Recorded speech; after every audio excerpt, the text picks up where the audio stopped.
Hapsa Elimanoua. Bonjour. Accompagnement de l'économie nationale en contexte de Covid-19.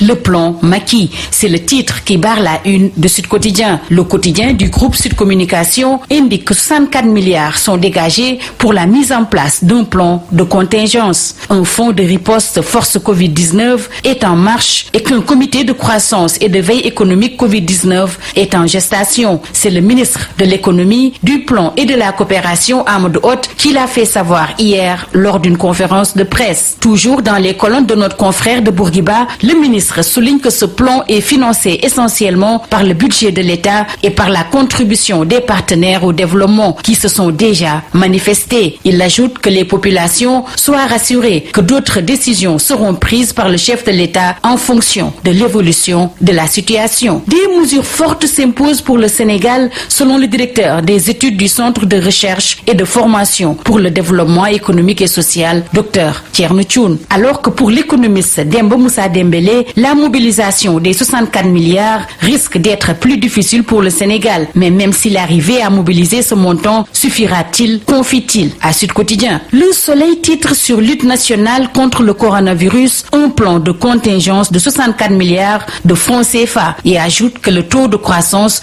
pourrait baisser de 1,5%. Après la riposte sanitaire, la riposte économique, estime le Témoin quotidien. Le Témoin quotidien qui ajoute que l'État va débloquer 64 milliards pour juguler les pertes liées au Covid-19. Le Sénégal décaisse 64 milliards, poursuit l'AS qui souligne que les éditeurs de presse demandent un appui de l'État. Le coronavirus et ses lourds dégâts au Sénégal. L'économie infectée, titre Tribune qui fait savoir que l'on va vers un arbitrage budgétaire, mais qu'aucune baisse de prix n'est en vue. Covid-19, la guerre pour la vie, affiche 24 heures, qui donne la parole au professeur Koumba Kantouré qui invite le gouvernement à recenser tous les laboratoires spécialisés. L'OIT révèle que près de 25 millions d'emplois sont menacés et que les patrons de presse briguent un appui du gouvernement. Justement, un des membres du gouvernement, le ministre de l'Intérieur, Aly Ngouille Ndiaye, ferme toutes les mosquées et limite les cérémonies familiales au moment où une fermeture totale des frontières aériennes et terrestres est notée. Pour éviter la propagation du coronavirus, toutes les mosquées de Dakar sont fermées à partir d'aujourd'hui, rapportent les Échos. Massalikul Jinan dit niet et évoque des mesures. L'imam de la grande mosquée refuse puis revient sur ses propos alors que le gouverneur de Dakar menace les contrevenants. Au moment où le service des maladies infectieuses de Fann tient tête au Covid-19, 5 guérisons pour 0 décès, écrit Libération. Le bébé de 2 ans contaminé par son père est sorti d'hôpital hier et 25 Sénégalais d'Espagne en provenance de la Mauritanie sont en quarantaine. Direct News relève l'inconscience et l'irresponsabilité d'une frange des populations face au coronavirus au Sénégal. L'indiscipline des Sénégalais favorise la propagation de cette maladie. Restez chez vous, le diable est dehors, lance Dakar Times, qui estime qu'il faut fermer tous les marchés, les ateliers des mécaniciens et renvoyer les talibés et les étrangers errants dans les rues. Le confrère est d'avis que la police doit effectuer des patrouilles pour exiger le respect des mesures prises. En sport, Stade le quotidien du sport titre sur suspension de la Prime League, Ismaïla Sarr, l'envol brisé par le coronavirus. Après des débuts difficiles à Watford,